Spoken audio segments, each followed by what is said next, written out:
Dahil Sunday nga ngayon, umuwi sila lola at si lola sa bahay. Nag-aya na rin siya mag-mall, kaya nandito kami ngayon. Aside from that, bibili kasi kami ng pagkain nila Kali at ni Georgia. So ayan, naglakad-lakad na kami at nagutom nga kami.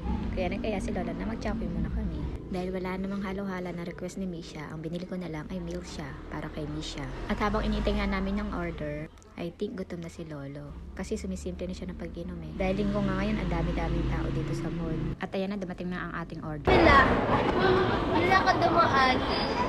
Saan ka tumaan? Kaya pala hindi kita nakita eh. Una ko muna isa. Hanap ako ng hanap eh. Dahil hindi pa nga kompleto yung aming order, kaya ako nito tumayo para kunin ko yung ibang order. Kasi sigurado mabigat yun at hindi naman kaya ni Misha. Kaya ayan, habang iniintay nila ako sa iba pang order si Lolo, ayan, medyo kumakain na ng paunti-unti. At sigurado gutom na si Lolo.